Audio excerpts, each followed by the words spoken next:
gentlemen, thank you very much for joining us this edition of Leak Project. I'm your host, Rex Bear, and we have Marshall Masters with us from YOWUSA.com. Now, during this presentation, Mr. Masters brings up the prophecies and how oftentimes a good prophecy has a harbinger associated with it beforehand. And if you look at the 2012 different events in the past that have seemed to be like a cry wolf type scenario, let's discuss the 2012 scenario, December 21st, 2012. Mayan prophecies. The media had a field storm with this, and they did the ultimate cry wolf, in my opinion, kind of like back in 2000, where they made people fear the end of the world, a solar flare, mass earthquakes, volcanoes, etc., kind of like the movie 2012. And Mr. Masters thinks that that was the harbinger, essentially. So I don't know why I keep having a tough time saying that. But regardless, was the Mayan 2012 prophecy taken out of context to desensitize the masses? And why is the date of December 21st, 2012 so significant? What does it have to do with the alignment of our planet in the galactic plane, etc.? Now, where did the Mayans get their technology? And why did their culture fall so fast? Mr. Masters believes the Anunnaki actually gave the Mayans specific technologies. Also, we discussed the huge increase in earthquakes, volcanoes, meteors, comets, fireballs, etc. since 2012, December 21st. The level, the increase is astronomical. It's substantial to say the least. The media terminology in reference to meteors, they can be called fireballs, they can be called asteroids. They have different significance as well. Mr. Masters discusses that with us. The chemtrail discussion beyond geoengineering. Are they actually terraforming the planet to meet certain agendas?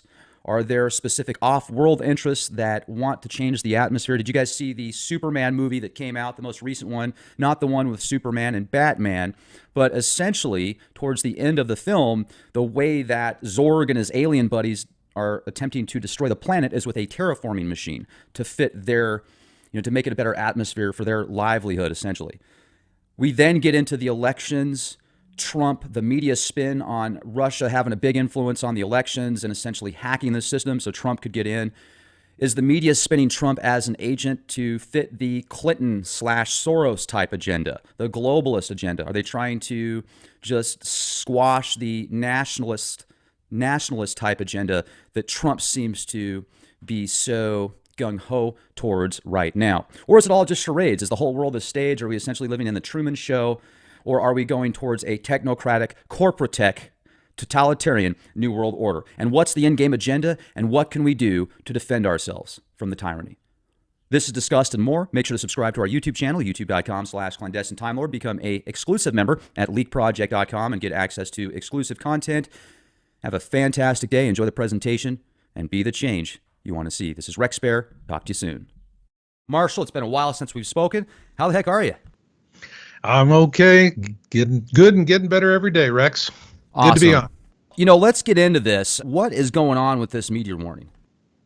Well, we started with looking at meteors back in 2015, J.P. Jones, and he's a really good analyst. And what happened was back then, there was another YouTube channel producer who was really, finding fault with the calendar issues in 2012. And so it got us curious, and we decided to revisit December 21, 2012 to see if it was in fact a noteworthy event.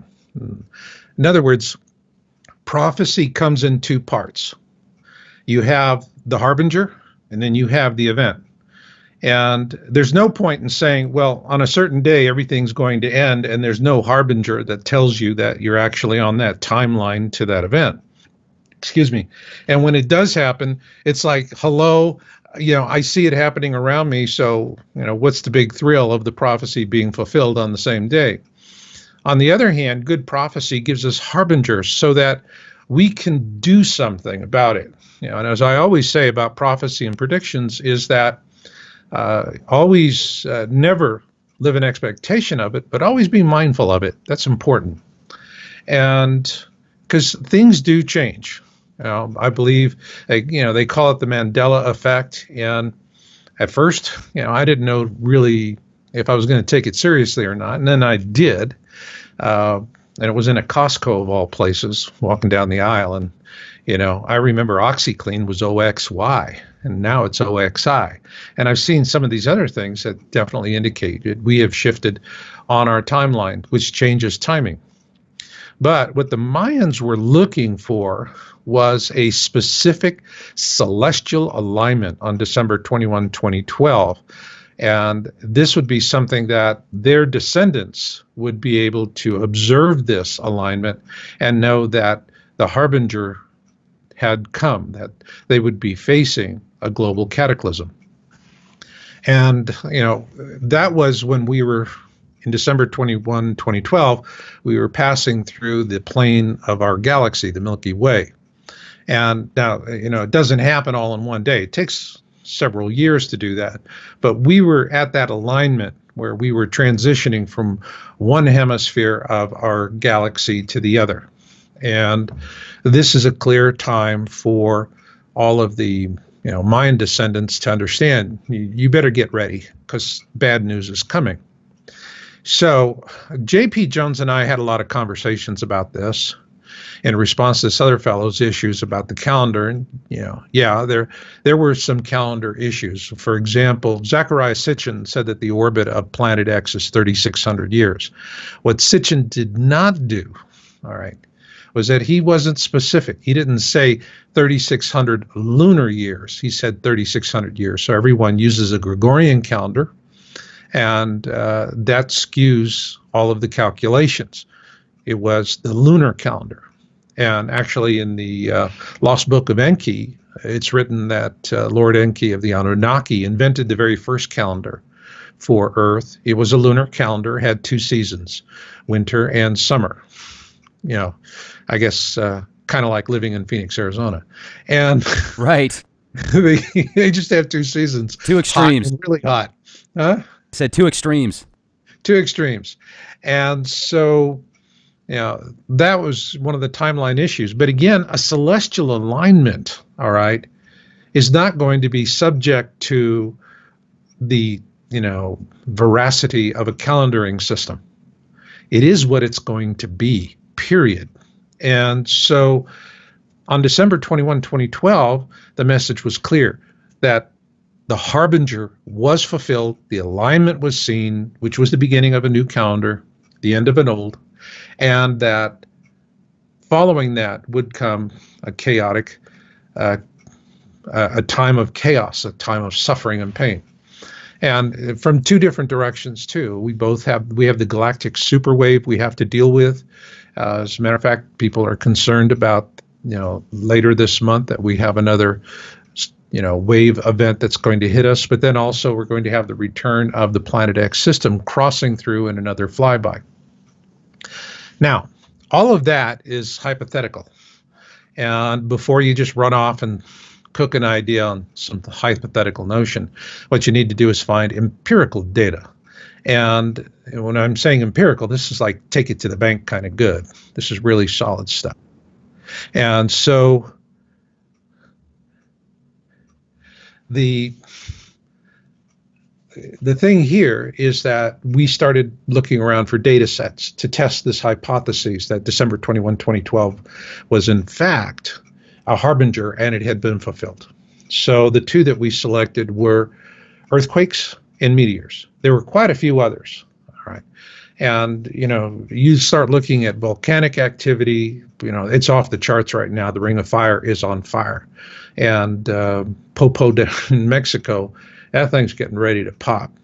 So that, those are viable data sets. However, we chose earthquakes and we chose meteors because earthquakes are going to be related to our planet being perturbed by the sun's interaction with this incoming brown dwarf star, Nemesis, at the core of the Planet X system. And meteors because, think of it like you watch on television where there's the ship and they're shooting straight down at the bow, cutting through the water, and there are the porpoises dancing in front of it on the bow wave. So if we have a system that's moving in, it's essentially going to have a bow wave. and coming through our inner system like a cue ball and just banging things in every which way and direction. And so there are objects out there in space that are in benign orbits that are never near Earth or Earth crossing that now are being thrown in our direction.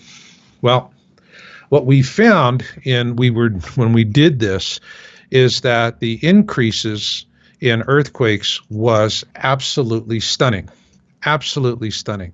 But what I need to point out is that there is a lot of cooking of the books. And one of the things that you're going to hear from debunkers is they're going to say, well, category 5 or above or category 6 and above, there's a reduction in them. All right. Well, that is really nonsense, because think about how many times you hear of an earthquake reported, and the first thing our government does is it downgrades it. What was a 6.1 now becomes a 5.8. What was a 5.2 becomes a 4.9.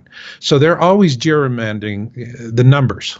And that's the reason why we said, fine, let's take and create a viable baseline, because there's all of this subjective ranking of the intensity. Let's just say total number of earthquakes, period. That's it, of all magnitudes. This factors out the way that the government's cooking the books. So when we did that, what we saw was that in this, if you look at for the period of January 2012 through February 2013, that we were averaging between 1,500 to 2,000 earthquakes a month. That's January through December of 2012. Then all earthquakes of all magnitudes, and I'm showing this in my video. People can see this on my website at YOW-USA. Just look for signs number 13, meteor warning. And in January of 2013, the number of earthquakes skyrocketed. It's like, remember Roadrunner and Coyote? And oh yeah. And Coyote would always get the Acme rockets, light a fuse, zoom straight up, Oh yeah. Well, the Coyote's riding all this one, but I'll tell you, he's a flying, because in December, there were approximately 1,500 earthquakes on December 21, 2012. And in January, that went up just a little bit. But in February, it went from about 1,800 earthquakes in January of 2013 to over 6,000 in 1 month. Absolutely staggering. That is a huge increase. Then we started looking at monthly fireball trends. And we're saying, all right, if this is the case, then what we're going to see is going to be an increase of meteors, particularly what we're talking about are fireballs. And if you look at the months of 2011 and 2012, you see that with 2011 as a baseline, that the number of fireballs is trending up, but a very small percentage. However, the minute you get into 2013, the numbers start just dramatically going up, where you're seeing over, particularly in September through December of 2013, anywhere from a 30 to a 50% or more increase over the previous 2 years for that period. All right. So that tells us, hey, we've got incoming. All right.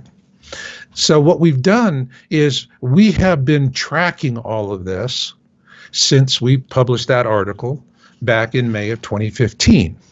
And that article was by J.P. Jones. You can find it from the website. Were the Mayans using Anunnaki knowledge? Again, that article is Were the Mayans using Anunnaki knowledge?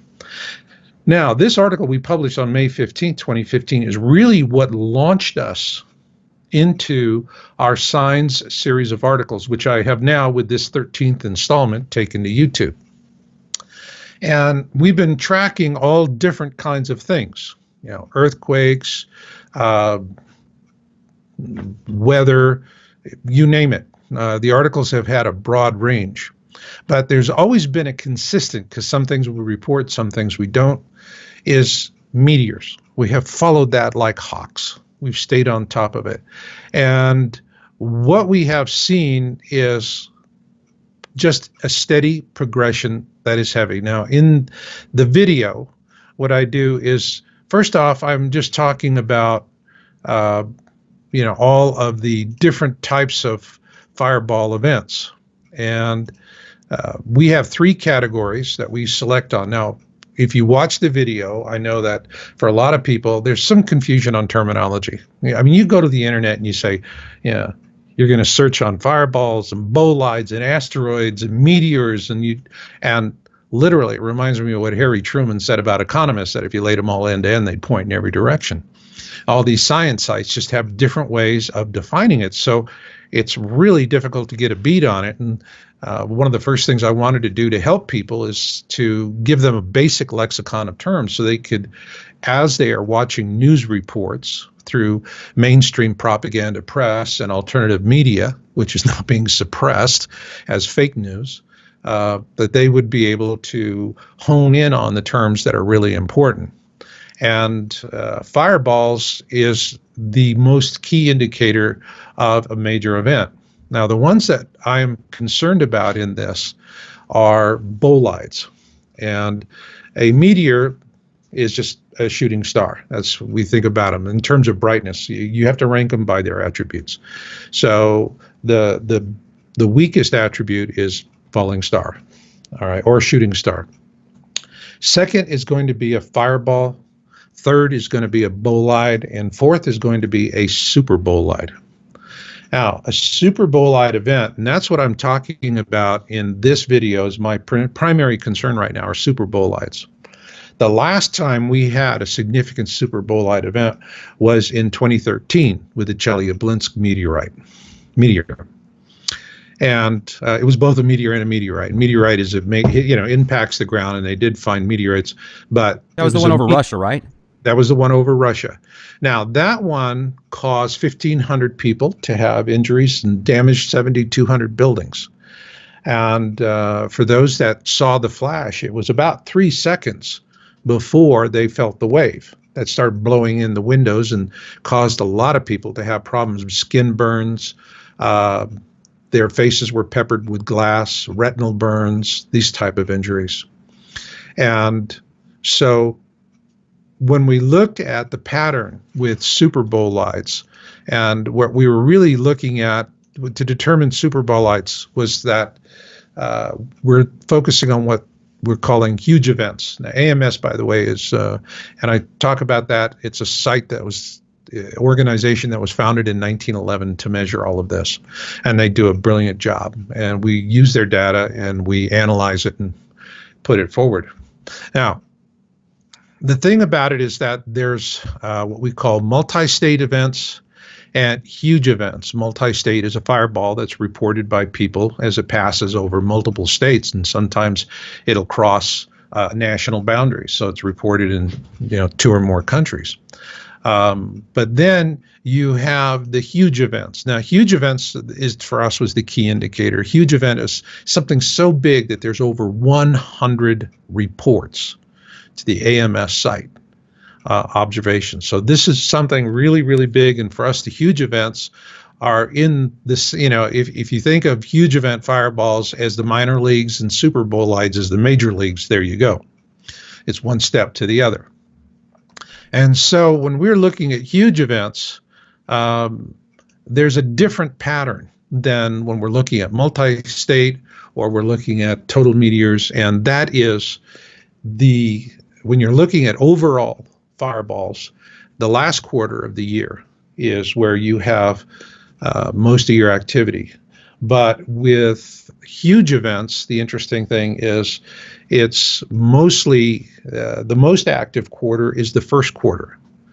And so when we were analyzing the information, we found that January and February are really heavy months. And for 2016, we saw that it was huge, absolutely huge. Typically, you're running from 1 to 2 huge event fireballs a month.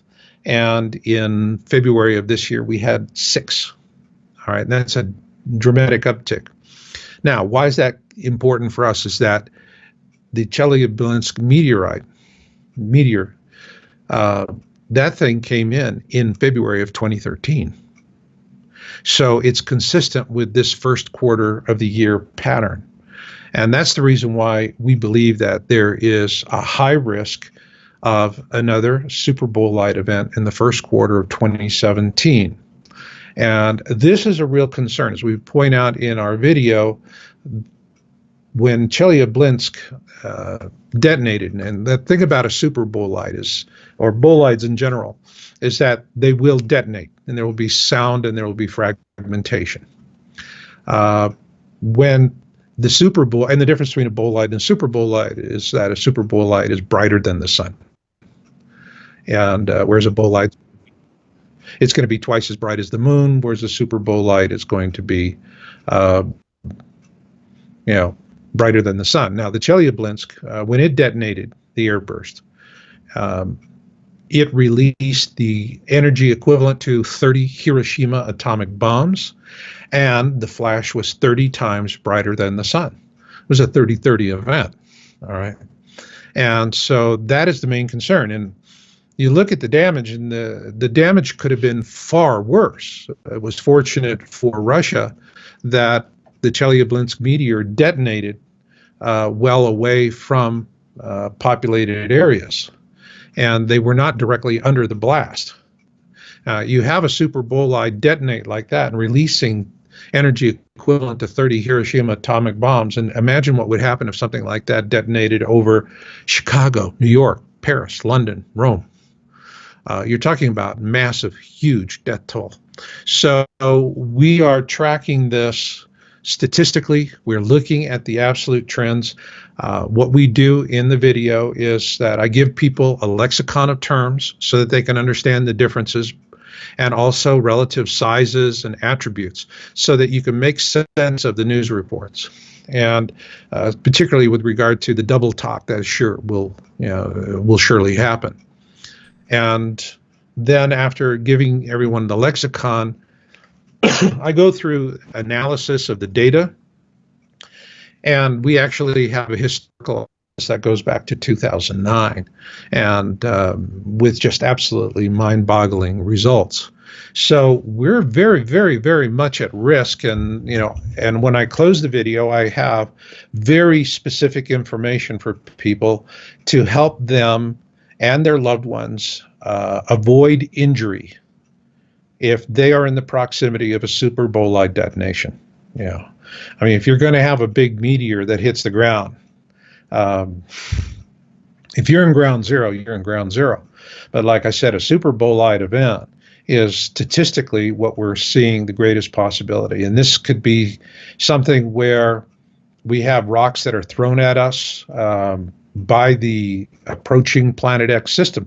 Keep in mind that back in February 2013, NASA had everybody looking at the keyhole event with a asteroid. I think it was called DA4 2012, something like that. I can't remember. And they were saying if it hits this orbital keyhole, then it's going to come around and it'll be an impact event in the future. And well, everybody's watching for that, and it turned out to be a non-event. And while everyone's focused on the non-event, pow, this thing comes out of nowhere, detonates over Russia between the border, near the border of Europe and Asia. And the thing that was most interesting was the media kept pressing. They kept saying, well, you had us looking at this other thing, nothing happened. How come you missed this? How come this happened on your watch? And they were asking the same question, not only of the Americans, NASA, but also the Russians, their defense organization. Why didn't you see this thing coming? And finally, after a lot of badgering, NASA just said, we didn't see it coming because it came out from behind the sun. And we don't look that way. Let me jump in for a second if I can, Marshall. You remember in October when the executive order coordinating efforts to prepare the nation for space weather events, via White House, Office of the Press Secretary, you can read about it online, and it's basically going to secure a lot of the satellites and stuff, and also the nuclear reactors here. Do you think that they did that in preparation of fireballs, meteors, what you're referring to, or could this be for more military purposes? All of the above? All of the above. I mean, when they're talking about space weather, what they're talking about is CMEs in particular, coronal mass ejections, solar flares. And if we have a Carrington event like they had back in the late 1800s, that's it. Life as we know it will cease to function. And that event, the Carrington event, was, and you're going to hear a lot about that event because this was something that it was the solar storm of 1859. And this happened about 4 or 5 years after they were laying telegraph wires in both Europe and the United States. And the Carrington event was so powerful that you had telegraph offices, the equipment was fusing and catching fire, but they had wildfires all across Europe and the United States where they had run the lines because they were shorting out and causing just huge number of fires that had to be put out. And this was on a very, very simple analog system, all right, powered by earth batteries. Now, if you take that kind of energy, and keep in mind that they were seeing the aurora borealis in Hawaii, and in Moscow in Europe, they were reading the newspaper at night. So this is how profound that storm was, that solar storm of 1859. You take and hit the Earth with that kind of energy again, and that's it. Our satellites are down, GPS is down, everything's down. Satellites will just get fried and toasted. They can put them, if they see it coming, and they can see it coming because its CME is typically preceded by a solar flare. Now, a solar flare is going to hit here in approximately 8 minutes because it's the speed of light. And what's going to follow, and it'll vary between, say, 12 to 24 hours, depending on velocity, will be the plasma from that storm. And when that hits, bada boom. All right, that's really going to do some serious damage. And the flare is also going to do serious damage as well. They can't do anything, and the flare will blind quite a few satellites. That's no question about that. But the CME, that'll take out whatever's left. So if we have another Carrington event now, consider the fact that a lot of our internet traffic is via satellites. That shuts down. So what we'll probably find is internet speeds are going to go back to the days of 56K dial-up modems because they're going to lose so many different ways of moving the data around the world. You're also going to have, it's going to turn the freeways into parking lots because the electronic ignition in modern cars will get fried. It's just a whole host of things that it's really going to take us back to the agrarian age, so to speak. So it's a huge event. So solar storm is definitely a problem, especially because the sun is interacting with Nemesis, its much smaller twin. And Nemesis is a brown dwarf star. Brown dwarfs are something that are relatively new to astronomy. They were theorized to exist about a half a century ago, but it wasn't until the last few decades that they really started mapping them out and finding them and realizing that there are many more brown dwarfs in our galaxy than there are of our own sun. And so this is a real issue. They're interacting with each other, and we're already seeing that. Weather patterns are changing, but then you can't say that it's any one thing. And what we have right now is that all across the world, the governments are doing terraforming. That's, people call it chemtrailing. They prefer that you call it, geoengineering, but what they're doing right now is they're literally radically changing the environment of the entire planet. Did you see the suit? Did you see the suit? I'm sorry to jump in, but I'm glad you brought that up because I feel this is important. We talked a little bit off the air about how I was driving yesterday and looking at the clouds and the sun behind the clouds, and the way that it was set up is you could look right at the sun behind the clouds. It looked just like the moon, but it wasn't intense on the eyes. And it was just this real weird, eerie silver during the day. I talked to Cliff High earlier today from the Half Past Human Web Bots, and we were discussing how even the atmosphere, if you look out, it's not blue like it used to be. It's more of like this metallic, silverish blue. And I asked, so what's the point of this chemtrail stuff? Could this be similar to the movie Highlander 2, if you saw that, where they had to re-engineer an atmosphere because they destroyed it? But then if you watch the movie Superman, the most recent Superman movie, not the one where he was with Batman, but the where Kal-El is brought out, they're basically aliens. They come to Earth, and they've got this terraforming machine that literally it's going to destroy the Earth for humans, but for them, it's going to be just fine. And I'm thinking to myself, is that kind of slowly what they're doing, this slow boil deal? Boy, it sure does look like it. I mean, what we have right now is global dimming. So you have, on one hand, there are a lot of scientists that are going, with all the carbon that's in the air and the oceans are getting to a point where they're saturated, and they're not going to be able to sequester that much more CO2. Yet we're showing temperature declines. Well, and then there are the folks that go, well, see, we told you there's no such thing as global warming. Well, what's really happening is this chemtrailing or geoengineering. They changed the term so people really don't clue on to what's happening. And it's dimming.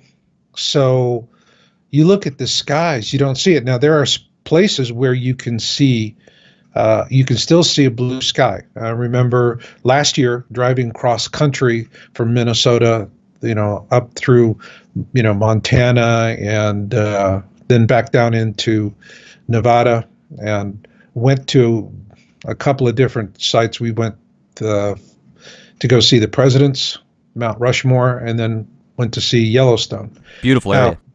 Beautiful areas. When at Mount Rushmore, the sky was absolutely beautiful blue. It reminded me of when I was a child. It was just so beautiful. I actually took video of it, so I'd just have it so that I could remember it. And I remember watching the people, and everyone was moving and happy and smiling and animated, doing touristy things, buying things, eating, being active. But at Yellowstone, it was a funeral dirge. I mean, it was awful because they were chemtrailing the supervolcano like crazy, because Yellowstone has an ion vortex it generates from its magma chamber. And what they do is they're continually pouring heavy amounts of chemtrail on top of Yellowstone, because what happens is it comes down and then gets caught in the ionic vortex, and it goes way, way up into the outer reaches of the atmosphere, and then it just starts moving with the air currents, and what they're spraying over Yellowstone makes it as far as Chicago to the east. So they're using Yellowstone essentially as a sprinkler system, and it was just awful. I mean, you could actually see the jets, the chemtrail jets, when there was a parting of the clouds, and you'd see open sky between two clouds. You would see a jet actually go right into that opening and spray it shut. And when I was looking at folks, they have an expression that at these tourist places, the folks that work there, they say there's two principal groups of folks that go to places like Yellowstone and Mount Rushmore: newly dead and newlywed, or nearly dead and newlywed. You saw a lot of people who were newlyweds and they were really happy, but you saw a lot of retired people who were there. And I remember at Mount Rushmore with the beautiful blue skies, and all of the senior citizens that were there vacationing were really animated, moving around, happy, engaged. And at Yellowstone, there was so much chemical in the air that they were moving around like rusty robots, automatons, thunk, thunk, thunk. They weren't speaking to each other, no animation. The faces were gloomy. And it was even affecting the young people that were there. They were, gloomy, and, you were sprayed as much. And when I was looking at one of the geysers and I got up close, I actually suffered sulfur burns in my lungs, which I'm treating now. And yeah, that was a really bad thing for me. I never in my whole life ever had asthma symptoms and developed that immediately right after being at Yellowstone with all the chemtrail spraying. So they're doing that. They're changing the chemtrail formula. They're also changing the patterns. Here I'm in the Reno area. There's a squadron of 6 jets that are up nearly every day, pumping out tons of this stuff directly over the Reno area. And occasionally what they'll do is they'll do a low and slow pass where you see them come down, and typically they're about 20 to 25,000 feet. And this jet came down and he was anywhere from about 10 to 15,000 feet above my head and flying really slow. And that's when it's insidious, because I watched him spraying this stuff and it comes out, like Progresso soup. It's really thick and clumpy. And then it kind of reminds you of a zipper on a sleeping bag, how you get the little clumpy looking pattern that looks like a zipper. And then each of the clumps would then descend, and then it would turn into a ball of chemical aerosol. And so you could see it, it kind of went from sleeping bag zipper to dingo balls, like chemtrail dingo balls. Very descriptive. There you are. And, and how do people react to it? I mean, it was a funny thing. I was standing there in the parking lot, in the complex I lived in at the time, and there was this woman walking her dog, and I pointed up and I said, look what they're spraying on us. And I looked back at her. She looked at me. She wouldn't look up. She just spun around on her heels and ran off with her dog like I had too many eyes in my head. Call up security, must call Homeland Security. We have a terrorist that can think for himself. Yeah. Yeah. And that's what happens. So, things are progressing not in a very good way. I think next year is going to be the year when things really start to pop. There are some of the indicators. I knew that there's right now, for those of us who have been talking about Planet X for a long time, the internet suppression. You go to the search engines, do a keyword search on the term Planet X or Nibiru, and if you find me, it'll be one listing and it'll be 6 or 7 pages down. What you're seeing mostly are going to be government-controlled sites, schools, some of the newer people that are publishing, a lot of the debunkers who are debunking it.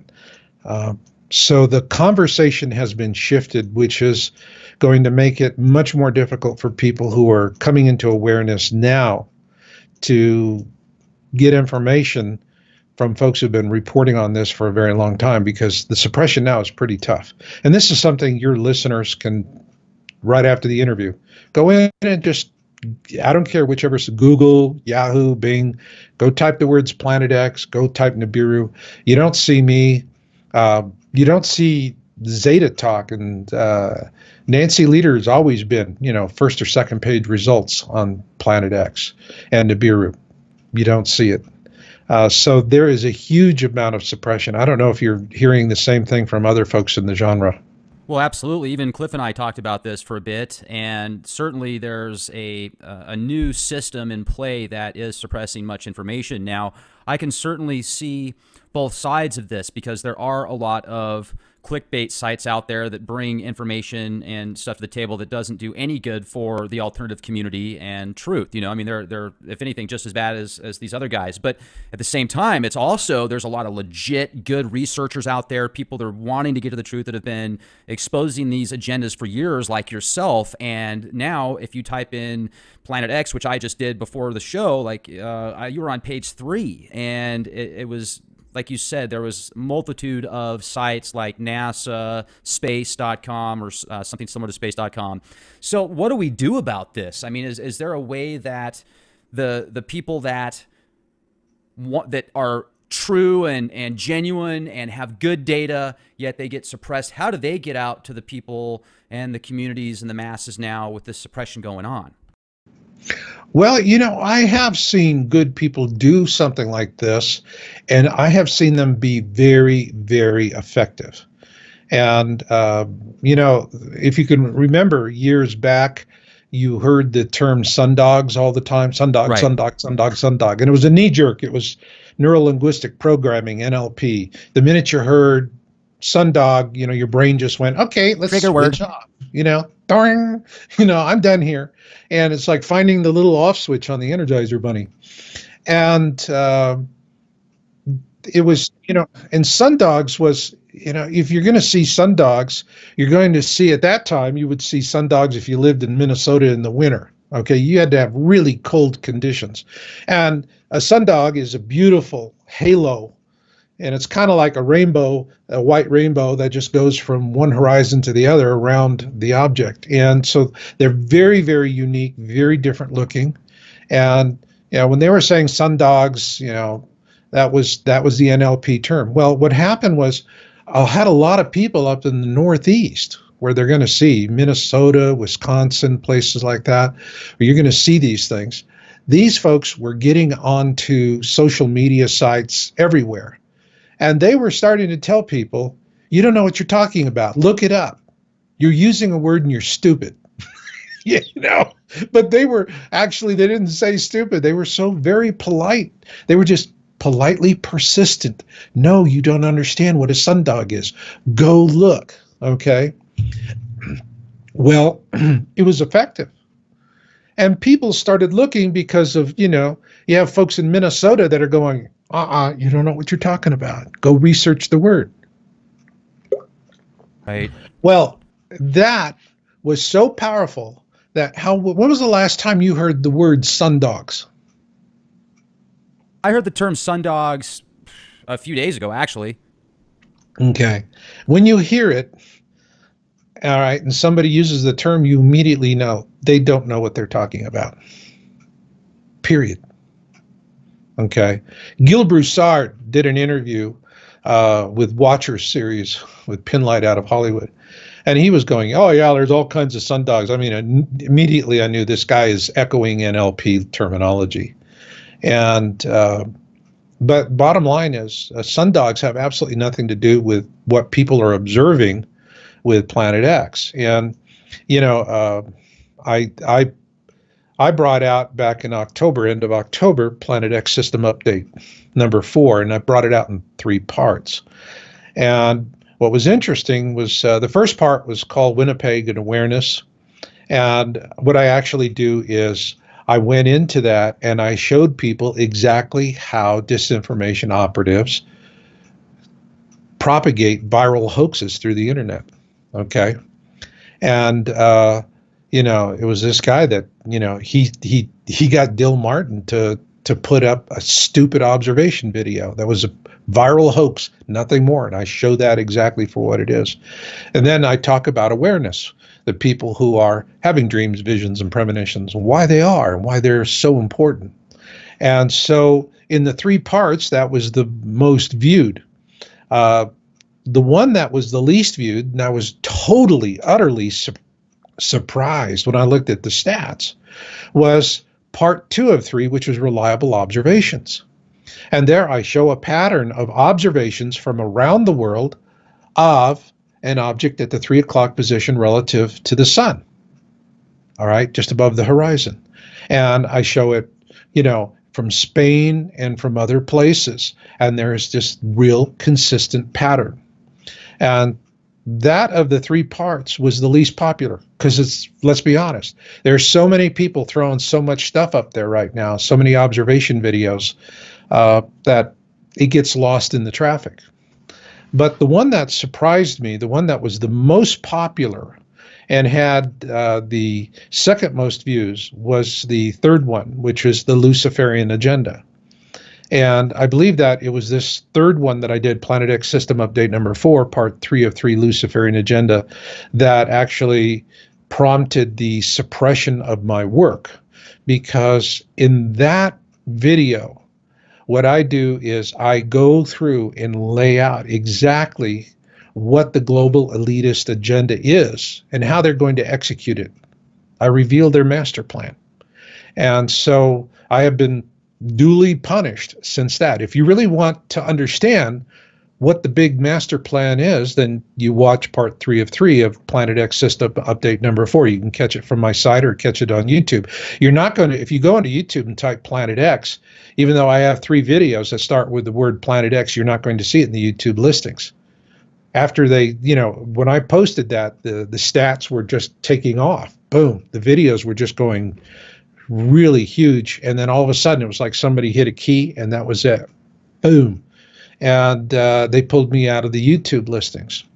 So if you want to, like I said, you really want to understand what they're going to do, how they want to kill you and your family by making you die in place, watch the Luciferian Agenda.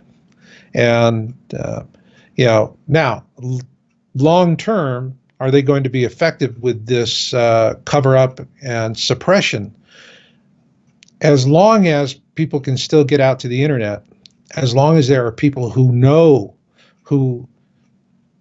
where to look for information and where to find helpful information, they'll start relaying that. Even though there's the suppression in the search engines, good people out there have been following your work, my work, the work of others for many years.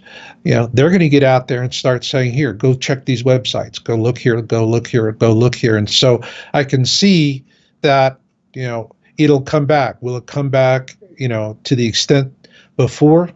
Well, that depends on what happens next year in 2017. And I think 2017 is going to be the bellwether year. This is the one when everything goes. There were 2 men that gave very, very strong predictions for 2017, in the latter part of 2017, as a matter of fact. Bob Dean in 2008 gave an interview to Karen Cassidy, Project Camelot. Karen does good work. And what he said was, she said, when are we going to see this? He said, 2017, take it to the bank. Those were his exact words. 2017, take it to the bank. And he said that back in 2008. And he also said that we would be on the same side of the sun when the Nemesis Planet X system starts arcing southward into its aphelion leg. And that's when the guacamole hits the fan, as far as we're concerned. And but then, as I reported with you earlier this year, Ed Dames in August, he did his swan song. He had his last major public appearance, and it for me, it was just wow, because I had several people reporting back to me, and I was debriefing them, and it was very consistent. They all said the same things. At least 80% of my work was validated by what Ed Dames revealed.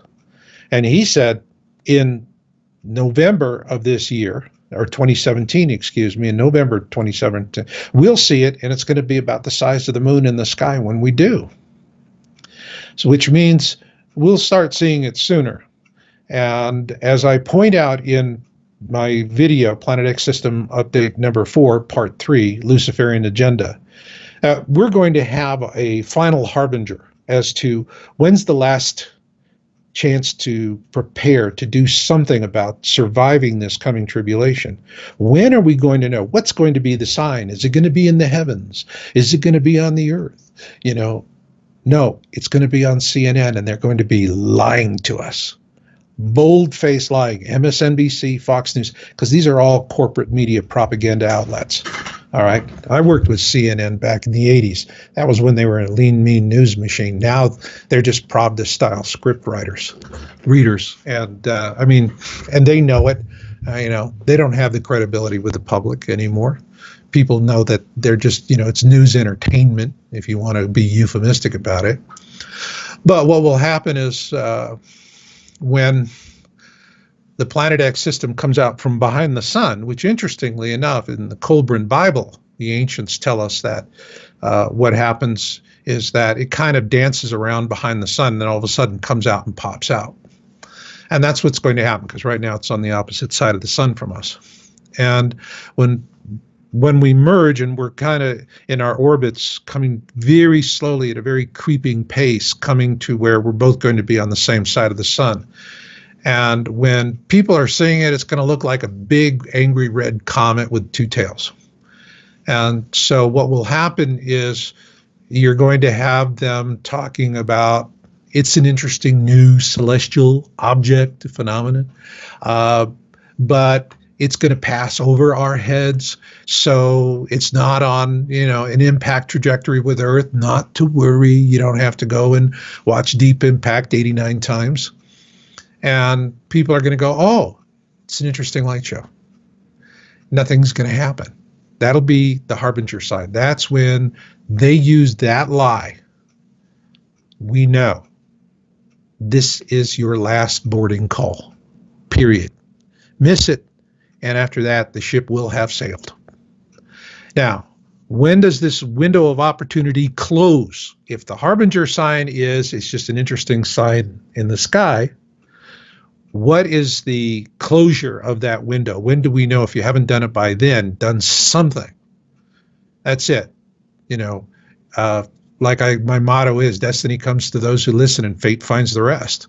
And so if fate is going to be your destiny, then that destiny is going to be when they come back on CNN, MSNBC, Fox, all the propaganda outlets, and they say, well, we didn't anticipate all of the meteors and all of the earthquakes and this and that, to be so severe. Yes, we've been concerned, but it's more severe and more than what we had projected for you earlier, but we're on top of it, and trust us, we'll get through this just fine. And when you hear, trust us, we'll get through this just fine, if you haven't done anything by then, and you're in a bad place, you're screwed. That's all. You're screwed. And you've done it to yourself. And this is because, most people are going to want those lies. They're not going to want the truth. They're going to want to hear it's an interesting celestial phenomena. Go back to work. Go shop. Go to Amazon. Buy things. Okay? That's what they want to hear. They don't want to hear that, hey, you need to prepare for the possibility that we're looking at the end of life as we know it, and with a dramatic reduction in population of the globe. People don't want that. They'll see it. That's the reason why, the question, when am I going to see it with my own two eyes, is it's a ridiculous question. Because people will say, when do I see it with my own two eyes? And then when they see it, what are they going to do? Well, I'm not smart enough to figure this out. I'm going to go to CNN and they're going to tell me. And then you're going to have these scientific types, and they're going to, it's an interesting light show, and people are going to switch off. Oh, thank you. Thank you. I wanted you to lie to me. Thank you. Thank you. Thank you. Thank you. Thank you. But there's going to be enough people who are going to look at that and they go, I can walk and chew gum at the same time. I'll think for myself. Thank you. And what I'm seeing with my own two eyes is a clear and present danger. And it's time to do something. It's time to bust a move. And so my book that I just published, Surviving the Planet X Tribulation, I wrote it specifically for this window of opportunity, this last best chance to do something. And I wrote it for two audiences. First, faith-based leaders, because the ones that are going to be able to mobilize a response that's going to be reasonable and successful will be faith-based organizations. I mean, for 15 years, I've been consulting with people who do me and mine preparation. That's it. I'll go in the bunker with my family and we'll be fine. Great. You got 2 years supply of food. When you come up, guess what?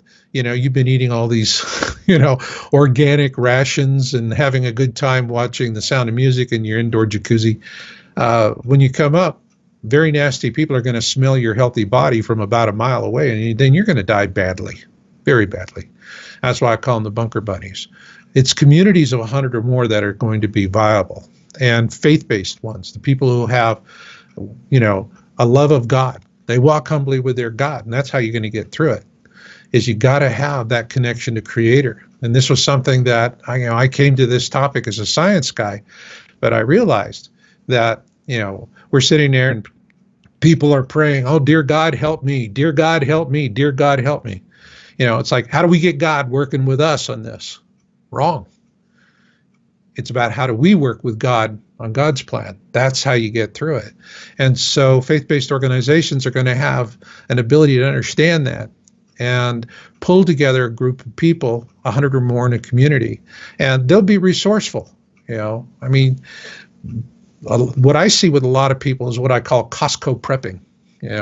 And when things get dicey, they're all going to be running to Costco up and down the aisles with their carts, and you're going to hear them lamenting, "They're out of Tabasco sauce, we're going to die. They're out of Tabasco sauce, we're going to die." Because that's it. All they know how to do is go get a shopping cart and max out your credit card, and that's your response to it. Buy things, because we're consumers. Well, what I'm trying to say with the book is, you got to think your way through it. It's not about holding on to things. It's about holding on to each other. And resources are important, but it's not having things that's paramount. It is people who have the knowing of things who are going to be your most valuable resources. And so that is the focus of the book, is to help faith-based leaders to take that last bit of opportunity to move forward. Now, the other audience that I'm talking to are the people I've been talking to from the very beginning. Folks that are in awareness, and I will tell you, people have been in awareness because they've had dreams, visions, and premonitions as children. Most of them, that's the case. They got big hearts and small wallets, and I do love them so. They are salt of the earth. They are the meek, and they're scattered all across the country, and I think God did this intentionally. Think about it. If God said, "I'm going to take everybody that's in awareness and put them in Chicago," great, bomb Chicago, that's the end of awareness. But they're scattered everywhere. Like, from the standpoint of the elites, it's like there are fleas all over a dog's body. Where do you itch first? Okay. And so they don't get to see each other all that often, but I see them all the time because I talk to them all the time. I do this every day. And I just love these people and what they can do. And so what I did with the book is I wrote this for them, because if you're in awareness, I want to talk to those of you out there that have been in awareness, particularly the ones of you that were in awareness when you were children. And you're probably right now 50 years and older. You're in awareness because you made a commitment to Creator to be this way long before you ever were born, perhaps even lifetimes ago. And your mission as someone in awareness is to be a teacher, a mentor, and a comforter. And you bring to the tribulation something that's going to be sorely needed. You're going to be centered. Now stop and think about it. Most of the people that go through awareness take years, if not decades, to process this. There's 5 stages of catastrophism, and it takes them a long time to process that. But when we are looking up and they're saying, "Oh, it's just an interesting celestial phenomena. It's a new kind of comet. Don't worry, it's an interesting light show." They're going to be people that know otherwise. They're going to trust their gut. They're going to trust their gut.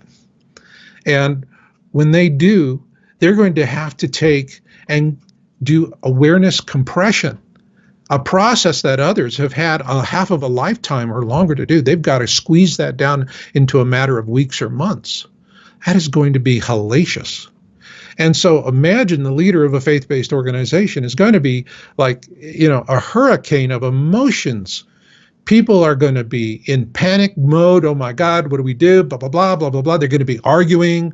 They're going to be, I believe the government. The government would not lie to us about something this big.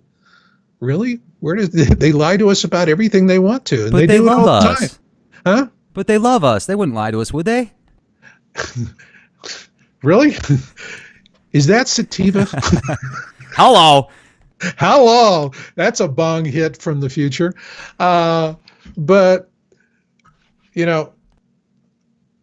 if people can just find the eye of the storm in the midst of all of this sudden chaos about the need to do something, that there's a place to go where you can contemplate and think in a quiet place to make important decisions that are going to really have a direct impact on the viability of whatever community you're going to gather together.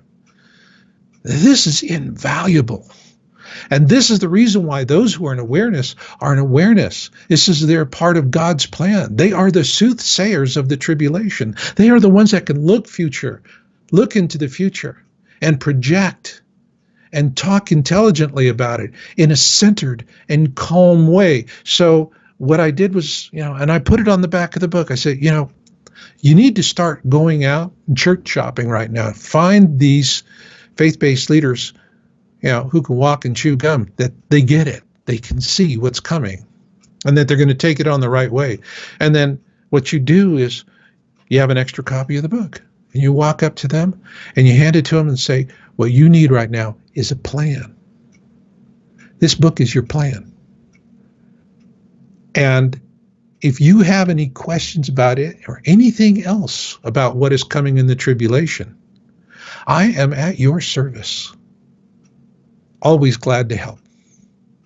Now, if you're doing that, you now are introducing yourself to a faith-based organization at the leadership level.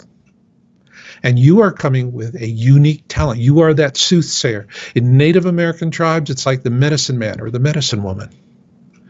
You have a wisdom that transcends the ordinary. And, one of the things that I hear from folks in awareness, and particularly the ones who are grandparents, and I call them the young grandparents because they have children, but their grandchildren are still minors. And so their children are the ones in denial going, Mom, Dad, you're as crazy as a peach orchard boar. Shut up about all this. And guess what? They live in some place like Los Angeles, ground zero location. All right. And the grandparents understand the risk. And all the grandparents want to do is to save their progeny. There can be no more noble act of love than that. And they are so frustrated. They're so tormented because they can't get their family to even take a glance at the hard empirical data that says the end of our civilization is coming upon us, that the Mayans were right, which is what we point out in our new video. Signs 13, Meteor warning. The Mayans were right. We were wrongly bushwhacked. The elites, as I point out, wanted us to think that it was a non-event when actually it was a harbinger. And you don't have the event on the harbinger. The harbinger says the event is coming, and it came to pass. The harbinger was fulfilled. And it is happening. The Mayans were right. But if you ask people about the Mayan calendar, what are they going to say? Blah, blah, blah, nonsense. You're an idiot. You believe in that stuff. Blah, blah, blah, blah, blah. Mockery, ridicule. They know better. They know nothing. In fact, what they know is wrong.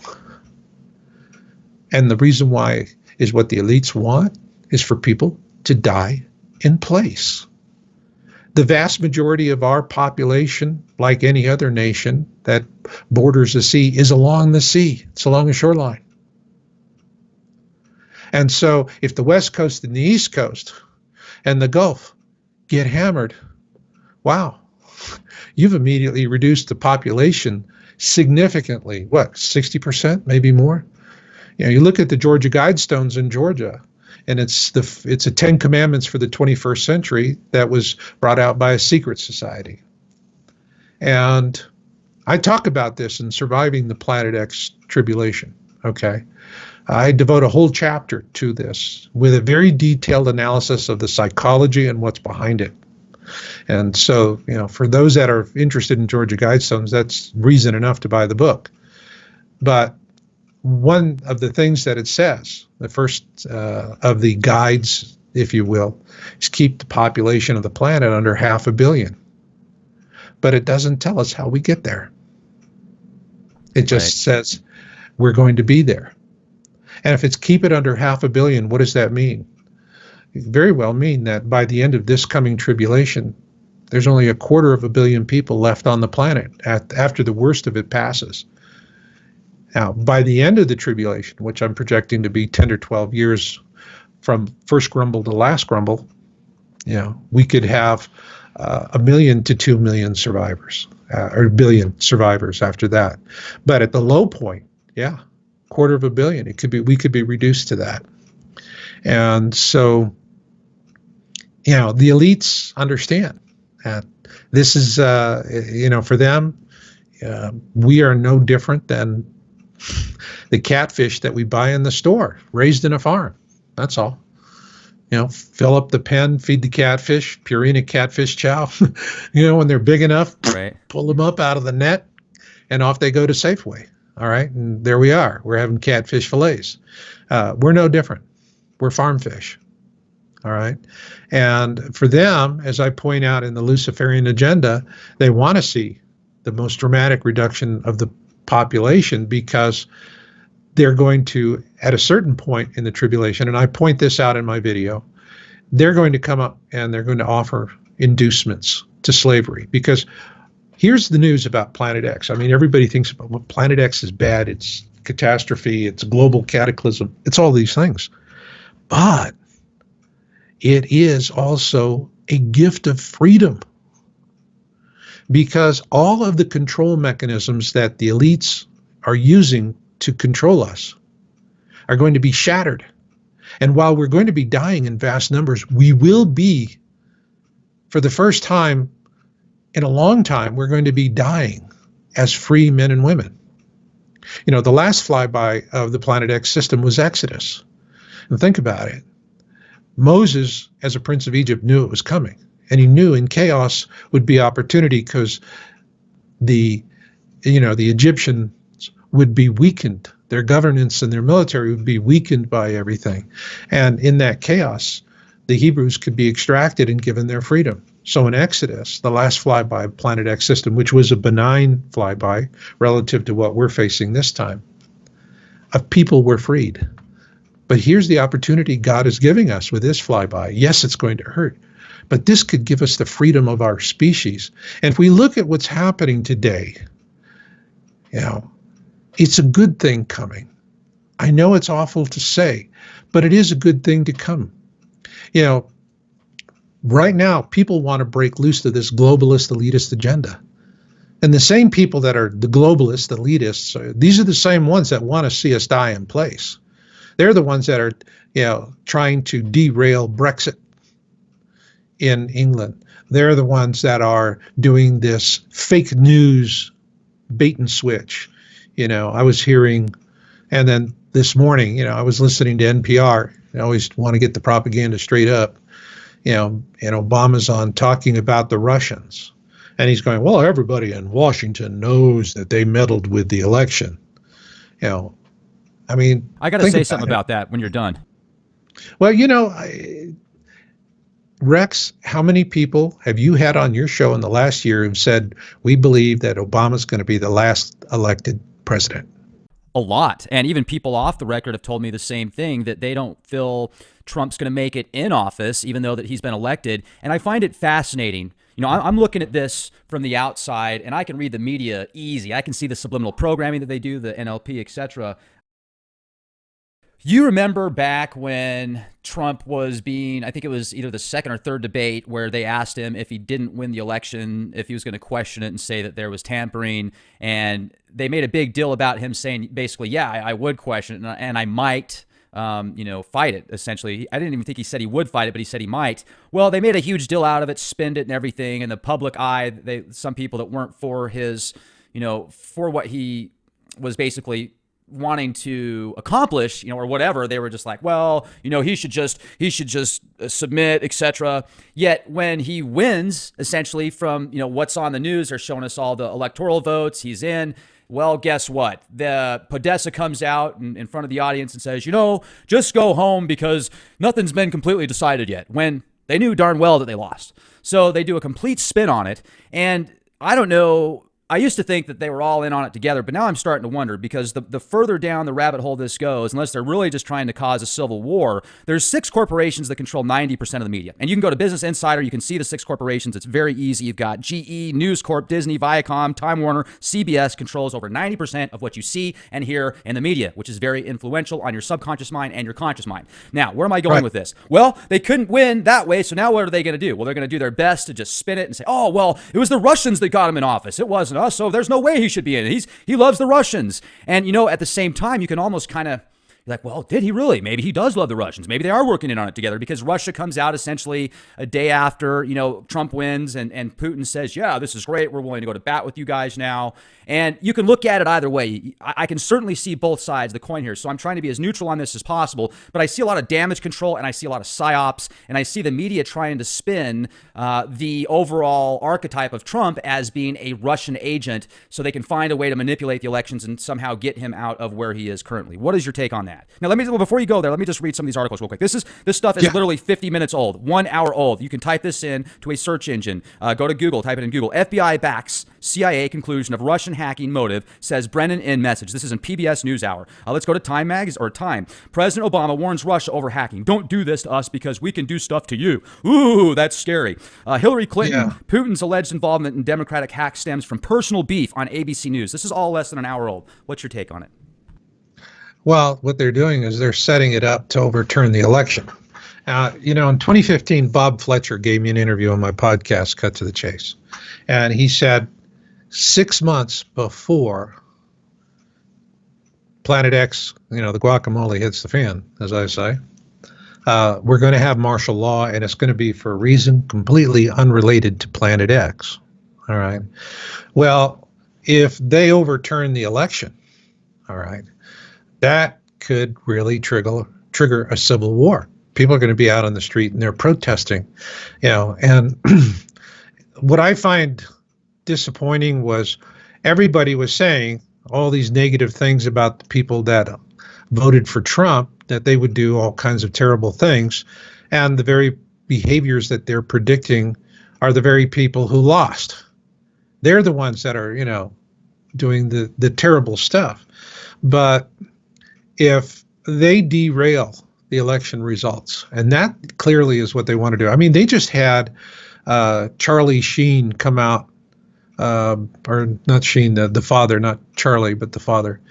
He came out with a video with a lot of movie stars, and what they're doing is sending an appeal to the Electoral College to derail the election. And they're saying, don't vote for Hillary, just let it go to the House. Blow it up, let it go to the House, create a constitutional crisis. And that's what they want to do, is create some sort of constitutional crisis. And meanwhile, this whole thing with the Russians, this is nonsense. Now, here I have some experience because, I had a business in Russia. I traveled there quite a bit during the 90s and flew over the poles. That's actually what got me into all the work that I'm doing now. So I saw the deterioration of the Arctic. And what I've been following through back channels and people that know what's going on is that the globalists are really maneuvering hard against the Russians. And there's a lot of antagonism. They're trying to provoke something. They really want to have Obama, Hillary, all of these ilk. They really do want to have us into a conflict with Russia. The Russians don't want the conflict. Trump doesn't want it. I think the fact that, this, fellow for ExxonMobil who has a strong rapport with Putin, I mean, this is an olive branch, all right? If they overturn the election, then the Russians are going to go, that's it. We're back to the Cold War. And are the Russians going to launch on us? No. But what are they going to do? They're going to fight through surrogates. It'll turn into a proxy war. And so they're going to arm some sort of rogue state. And then those people are going to slip out from underneath their control and launch. And then all of a sudden, we're going to have a limited nuclear war. And hello, it's World War III. And so I'm looking at this, and to me, World War III is coming. And I see Trump as a way to prevent it. And what I see with Clinton and Obama and the globalist agenda is they want that. It is absolutely essential to their plans that there is this nuclear war so that they can, go out and cement their entire control over the entire planet. And there's an awful lot of fighting that's going on, and this is a nervous time. Even if it gets through the Electoral College and Trump squeaks through the Electoral College, and I think they'll get some defects, They'll get some folks that'll jump the fence, but he could very well still carry the Electoral College. Then, Obama is already out there beating the drum on this Russian deal. And it defies logic because, first off, it's the liars who are out there pumping propaganda that are going fake news. Today I read that Facebook is now going to start vetting news reports with Snopes. So they need to change their name. Unbelievable. With Snopes? Unbelievable. With Snopes. Oh, my goodness. We need to stop calling it Facebook. We need to start calling it Fakebook. Okay? Yeah. Because that's what retarded. They're doing. And all of this is they are very, very quickly building. In other words, a catastrophic failure by definition, Rex, is a series of failures culminating in a large catastrophic failure. All right? And so that's what they're constructing right now, is they're constructing this pattern of smaller failures so that they can culminate in a large failure where, maybe after the first of the year, Obama's going to come out with, an unsubstantiated FBI report. The FBI now is coming out and they're backing it. They're getting the FBI now, and this is just published on the Washington Post. Now, the fact that it's published on the Washington Post immediately tells me it's globalist agenda, because the Washington Post is owned by, it's an Amazon company, all right? And they're the guys that when, Planet 9 was announced, Washington Post was the one that did the axe job on the astronomers in Argentina. They're the ones that were smearing dead astronomers. Okay, I've documented all this on my website, what the Washington Post is doing. Go to my website and you'll find out about what Washington Post is doing. This is the most virulent. Bezos owns it, and it is the most virulent propaganda mechanism in print in the country, period, bar none. And the headlines today is FBI backs CIA view that Russia intervened to help Trump win election. Okay? Now, for those of you who voted electronically, think about it. Was the voting machine, was it Wi-Fi? Did it have a wired UTP connection? No. You had a little card, you put it in the machine, you did your vote, then you pulled out the card, handed it to one of the election officials, and then they went ahead and processed your votes. So the voting machines are not networked. But what a lot of people don't know about voting machines is that the software in the voting machines is not open source like the Linux operating system that anybody could look at it and see how it operates. The software is written by foreign corporations who do not reveal their source code. So, there's all kinds of rigging that goes on with this. And they're setting up this whole catastrophic chain of events. Think about the Titanic. You could say that the Titanic sank the day they laid the keel because they didn't have, the iron that they used for the hull became excessively brittle when it was really cold, as it did in the waters of the Atlantic at that time. You could say that the Titanic started to sink when they left England and they didn't have binoculars for the lookouts. You could say that the ship started to sink when it was originally designed and the rudder was not large enough to turn the ship as quickly as necessary. So you have all of these little things that are failures, that are problems, that they didn't have enough lifeboats because the owners of the ship didn't care about safety. They just wanted the ship to look good, so they reduced the number of lifeboats. All of this culminated in a moment of sheer arrogance where in the dead of night, they're steaming flank speed, all right, and boom, they hit an iceberg and they go down like a rock. And so that's the same thing. I'm seeing the same Titanic scenario, starting with what they're already doing and how they're attacking Trump, how they're trying to subvert the election through the Electoral College, then how they want to force the election into the House. They have a constitutional crisis so that then they can come out with all of their trumped up Russia nonsense, which doesn't make sense. And that Obama says, well, I'm invalidating the election because of all of this and that and the other thing. And then boom, the country seizes up. We go in, we have riots. We're going to have riots because the reason why we'll have riots is that there will be agent provocateurs to make sure things go south. So you may have a bunch of people marching out there who voted for Trump, and they're in a peaceful march, and the agent provocateurs are going to be the ones that are going to get into the middle of the crowd and start busting windows and shooting guns and setting cars on fire or whatever, doing crazy things, so that then they can come in and boom, storm in with the troops. Ed Dames has been real consistent. He firmly has stated his conviction back in August of this year when he revealed his Planet X information. He said Obama's the last president. And, it's really looking that way. I mean, you take and put it all together in, like dominoes, Rex. Think of it like dominoes. All right? Boom. Titanic at the end of the chain.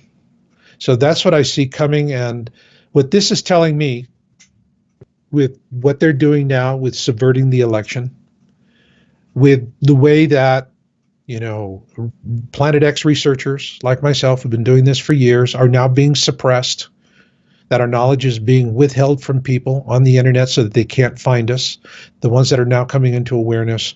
All of these things together tell me that next year is the watershed year for Planet X. That's it. It's going to happen. And a lot of people are going to die.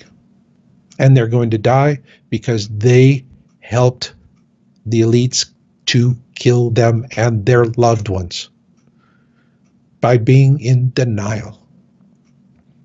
I can't believe they would lie to us about something this big.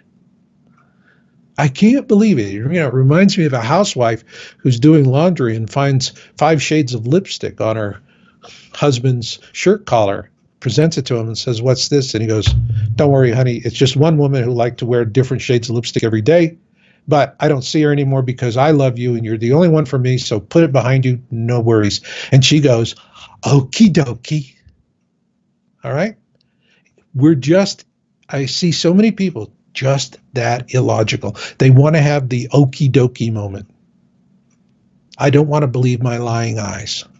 Because if I have to believe my lying eyes, then my world is shattered. And I don't want my world to shatter. I want to hold on to it like mice clutching to straws in a flood. They're going to hold on to it till they drown. And that is, that's everything that I see coming. But I also see a lot of hope for the future, Rex. Okay? I feel sorry for all these people who, through their own foolishness, are going to bring about their deaths and the deaths of their loved ones. I feel sorry for them. But I'm not going to lament and mourn them, because in the final analysis, like I say, destiny comes to those who listen and fate finds the rest. So if they leave their destiny to fate, then they get what they get. That was a choice. They made that choice. I'm just trying to help the ones I can, the ones who are in awareness, the ones who want to make a difference, and the ones who understand it's just not about surviving the tribulation. All right? Because so many people, if they are in awareness, they're focused on this being a time of global cataclysm that is going to result in the end of this civilization, which is true. And given what we're doing to the planet and to each other, maybe that's not such a bad thing. But what's really important is not lamenting the end of this civilization. What is genuinely important is providing a clean slate for the beginning of the next. So what are you doing now to help with the survivors? Absolutely. That is my focus right now. The people are in awareness. They want to get through it, and they want us to have a clean slate for a new civilization where humanity is enlightened and free, or a Star Trek future, if you will. That's what I really want to see, is humanity to have a Star Trek future. And so my heavy focus right now is working with my church, Knowledge Mountain Church of Perpetual Genesis. And it's an online, non-denominational teaching church. It's really for people who are in awareness, and it's a way for them to get with like-minded others. And one of the things we're working on right now is I'm going to bring out in January a second edition of a book I published a few years ago. And we're now going to make it freely available in January as an ebook, both in Kindle and PDF, called Survival Wellness Advocacy. And I am doing this for the folks who are in awareness to show them a way to increase their value proposition, if you will, for a viable survival community. You know, the logic being, if you cannot afford a mountain of beans, you need to be worth your weight in beans. And survival advocacy is the way to do that. And it particularly focuses on women, mothers in particular, grandmothers, because these are the ones that I hear the hardest laments from about their children and grandchildren in denial. And so we're going to bring this out to give them a path to making themselves worth their weight in beans. And this will be freely available. We'll also do a print edition. People have to pay for that. But the other one we'll get it out there to as many people as we can. And it's called Survival Wellness Advocacy. And this is something that I will be talking a lot about next year. Another thing I'm working on is another small book, which will be called Radio Free Earth, because the deciding technology for us having a Star Trek future will be ham radio. And ham radio is really going to, like everything else, it's going to be hammered. And that's mostly because you got a lot of seniors that are doing it now. They don't have a lot of young people because of smartphones. And yet this technology is absolutely essential. And what will happen is that you're going to see some intermediate steps. There are systems in place, ARRL, Amateur Radio Relay League, and I'm part of the ARES program, Amateur Emergency Radio Services. These are really designed to help during a time of catastrophe when all other forms of communication are gone. But even these are going to be hampered, dramatically hampered. And so this other free book that I want to bring out next year, Radio Free Earth, is about how to create human networks, if you will, of ham radio operators, that beginning on the local level and then going out to where you can start passing messages to other communities outside of your area and perhaps even across the nation and overseas, because radio is going to be important. It'll be tremendously hampered. There's no question about that, especially when we fly through the tail. I think we're not going to have much radio communication then. But as I point out in my book, Surviving the Planet X Tribulation, we are going to have a really good environment after the flyby for long-haul communications, you know, where you're talking to Asia or we're talking to Europe, for example. And that's because the ionosphere bounce is going to improve. It's actually going to be similar to what it was back during World War II and before. They were using very primitive radios compared to what we have today, and their bounce was tremendous. They were able to talk across the globe. Today, we require very, very sophisticated radios to do what they could do with simple breadboard computers because the environment is so much more difficult to work in. This is a result of, you know, the interaction between our sun and the approaching Planet X system and how it affects our atmosphere. So that's the other thing that I'm doing. I really see that we have a chance to defeat the elitist aim. I mean, what the elitists want to do is just simply reduce our numbers to the point where they can come up with their inducements to say, look, come back into slavery, take our financial systems, let us stick a RFID tag in you and chip you, and you'll have access to clothing, food, medicine, construction supplies, all this stuff that we've been squirreling away in our bunkers. And as I point out in my video, my fourth video, which Planet X System Update number 4, Luciferian Agenda, is all we need is a critical mass of people who will say no to the inducements, and we win. We have a Star Trek future. But if there's not enough people to say no, then we're going to have slavery for countless generations to come. And we'll finally have our freedom at a point where the planet has been so exhausted of resources that we're just essentially living on a dead Mars for whatever time we have left as a species. So we have a lot more at stake, and I'm really pulling in the direction of, helping bring about that Star Trek future after the tribulation, and for us to be a free and enlightened species. This is my hope and desire. I may not see it in this life, but I surely do want to see it the next time I incarnate. I do believe in reincarnation. And I don't want to reincarnate as a slave of the Anunnaki and the elites. I want to reincarnate into a Star Trek world and have a fabulous future. And I think a lot of other people do. So that is the foundation of the 3 precepts of our church, which are very simple. Our mission is just threefold. Proselytizing is verboten. You don't do it. You're out if you start proselytizing. Our job, very simply, is to help people with self-sufficiency knowledge, hope for the future, and knowing that they're not alone. And if they have those 3 things, they'll take care of the rest on their own.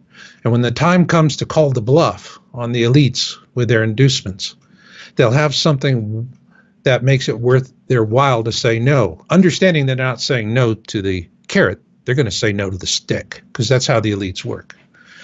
But we have a lot at stake. And I think as a final message to all the listeners out there, what I want you to understand is that after this tribulation, our destiny is to have a Star Trek future. It is to have an age of enlightenment. This is what Creator wants for us. This is Creator's plan for us, to have that age of enlightenment. And it doesn't take everybody. It just takes enough to say no to the bluff. Take the chip, the bluff. Just enough people to say no. And if we do that, wow, what a wonderful thing we're going to give to future generations. And, that's it. That's my bag. That's what I'm doing. That's the direction I'm going. There's a lot of folks that are coming in now, and they're putting up all kinds of Planet X validation videos. Great. Let them do it. I'm not about, at this point saying, look what's coming. All right, if you see it, you see it. If you don't, you don't. My thing right now is saying, okay, how do we survive this so that we can have a golden age? Yeah, that's awesome. And I certainly like that approach. The Star Trek future sounds awesome. Everything from the holodeck to star travel, everything is incredible with that opportunity. So certainly looking forward to that. And I appreciate you coming on the show with us. I know you're extremely busy, so spending as much time as you do with us here at the Leak Project, that is absolutely appreciated. I know that our member base absolutely loves your work. And folks, check out YOWUSA.com. You can pick up the Cobran Bible. I've had several people ask me where to get that. You can get a really good deal on it through his website. Also, Being in It for the Species is a great work, and there's a whole bunch of podcasts, blog articles on there, and information only available at YOWUSA.com. So it was great to speak with you, Marshall. I really appreciate you coming on the show. My pleasure, Rex. You're a winner. Right on. You have a fantastic day and be the change you want to see. This is Rex Bear. Talk to you soon.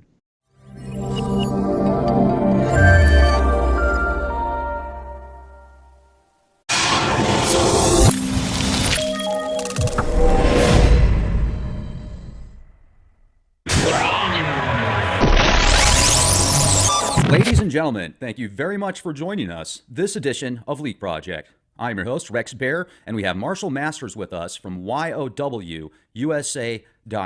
Now, during this presentation, Mr. Masters brings up the prophecies and how oftentimes a good prophecy has a harbinger associated with it beforehand. And if you look at the 2012, different events in the past that have seemed to be like a cry wolf type scenario, let's discuss the 2012 scenario, December 21st, 2012. Mayan prophecies. The media had a field storm with this, and they did the ultimate cry wolf, in my opinion, kind of like back in 2000, where they made people fear the end of the world, a solar flare, mass earthquakes, volcanoes, etc., kind of like the movie 2012.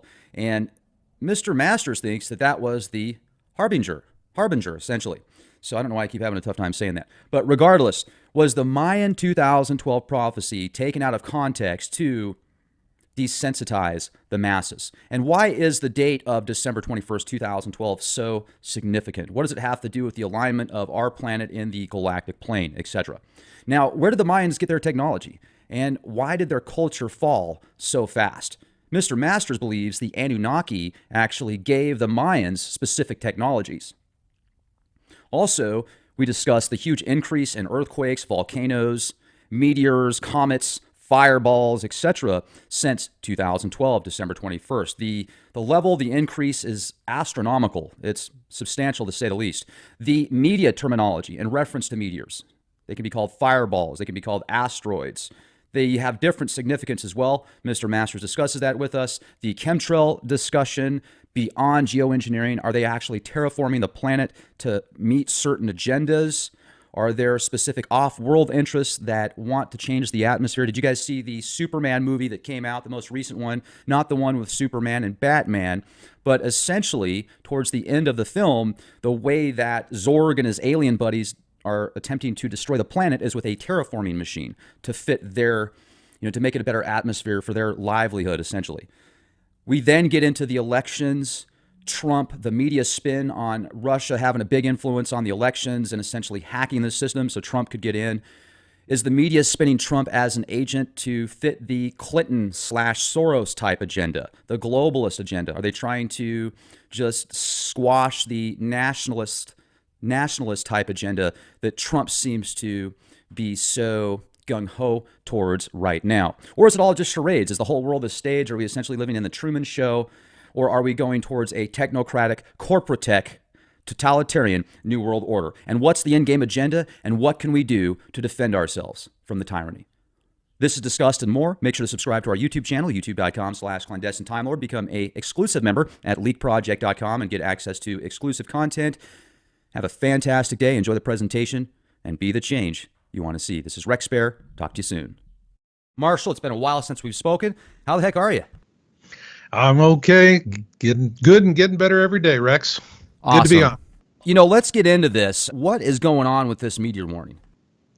Well, we started with looking at meteors back in 2015, JP Jones, and he's a really good analyst. And what happened was back then, there was another YouTube channel producer who was really finding fault with the calendar issues in 2012. And so it got us curious, and we decided to revisit December 21, 2012 to see if it was in fact a noteworthy event.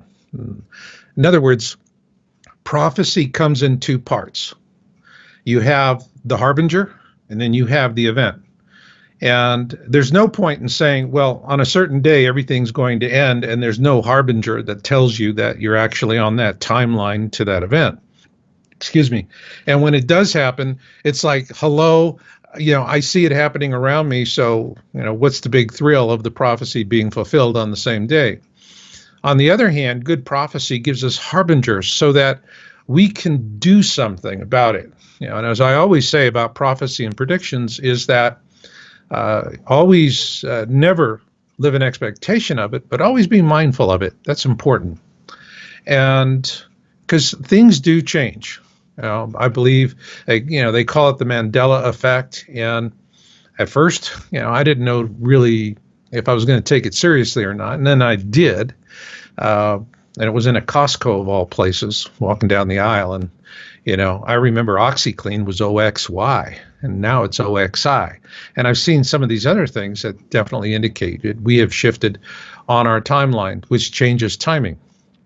But what the Mayans were looking for was a specific celestial alignment on December 21, 2012. And this would be something that their descendants would be able to observe this alignment and know that the harbinger had come, that they would be facing a global cataclysm. And, that was when we were in December 21, 2012, we were passing through the plane of our galaxy, the Milky Way. And now, it doesn't happen all in one day. It takes several years to do that. But we were at that alignment where we were transitioning from one hemisphere of our galaxy to the other. And this is a clear time for all of the Mayan descendants to understand you better get ready because bad news is coming. So J.P. Jones and I had a lot of conversations about this in response to this other fellow's issues about the calendar. And, there were some calendar issues. For example, Zecharia Sitchin said that the orbit of Planet X is 3,600 years. What Sitchin did not do, all right, was that he wasn't specific. He didn't say 3,600 lunar years. He said 3,600 years. So everyone uses a Gregorian calendar, and that skews all of the calculations. It was the lunar calendar. And actually in the Lost Book of Enki, it's written that Lord Enki of the Anunnaki invented the very first calendar for Earth. It was a lunar calendar, had 2 seasons, winter and summer. I guess kind of like living in Phoenix, Arizona. And right. they just have 2 seasons. 2 extremes. Hot and really hot. Huh? Said 2 extremes. 2 extremes. And so, that was one of the timeline issues. But again, a celestial alignment, all right, is not going to be subject to the, veracity of a calendaring system. It is what it's going to be, period. And so on December 21, 2012, the message was clear that the Harbinger was fulfilled, the alignment was seen, which was the beginning of a new calendar, the end of an old, and that following that would come a chaotic, a time of chaos, a time of suffering and pain. And from 2 different directions, too. We have the galactic superwave we have to deal with. As a matter of fact, people are concerned about, later this month that we have another, wave event that's going to hit us. But then also we're going to have the return of the Planet X system crossing through in another flyby. Now, all of that is hypothetical. And before you just run off and cook an idea on some hypothetical notion, what you need to do is find empirical data. And when I'm saying empirical, this is like take it to the bank kind of good. This is really solid stuff. And so the thing here is that we started looking around for data sets to test this hypothesis that December 21, 2012 was in fact a harbinger and it had been fulfilled. So the 2 that we selected were earthquakes and meteors. There were quite a few others, all right? And, you start looking at volcanic activity, it's off the charts right now. The Ring of Fire is on fire. And Popo down in Mexico, that thing's getting ready to pop. So that, those are viable data sets. However, we chose earthquakes and we chose meteors because earthquakes are going to be related to our planet being perturbed by the sun's interaction with this incoming brown dwarf star, Nemesis, at the core of the Planet X system. And meteors because, think of it like you watch on television where there's the ship and they're shooting straight down at the bow, cutting through the water, and there are the porpoises dancing in front of it on the bow wave. So if we have a system that's moving in, it's essentially going to have a bow wave. And coming through our inner system like a cue ball and just banging things in every which way and direction. And so there are objects out there in space that are in benign orbits that are never near Earth or Earth crossing that now are being thrown in our direction. Well, what we found when we did this is that the increases in earthquakes was absolutely stunning. Absolutely stunning. But what I need to point out is that there is a lot of cooking of the books.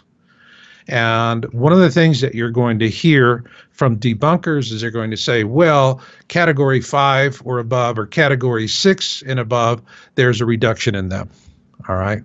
Well, that is really nonsense because think about how many times you hear of an earthquake reported, and the first thing our government does is it downgrades it.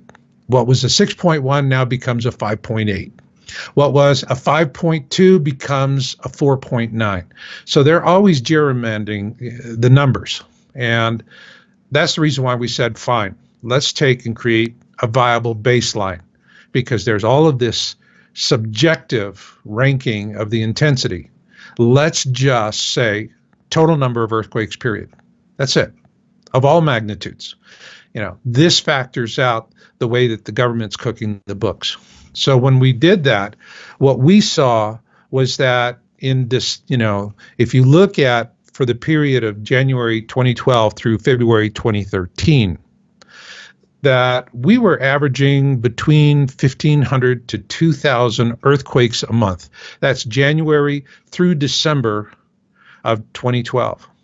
Then all earthquakes of all magnitudes, and I'm showing this in my video. People can see this on my website at YOW-USA. Just look for signs number 13, meteor warning. And in January of 2013, the number of earthquakes skyrocketed. It's like, remember Roadrunner and Coyote? And Oh, yeah.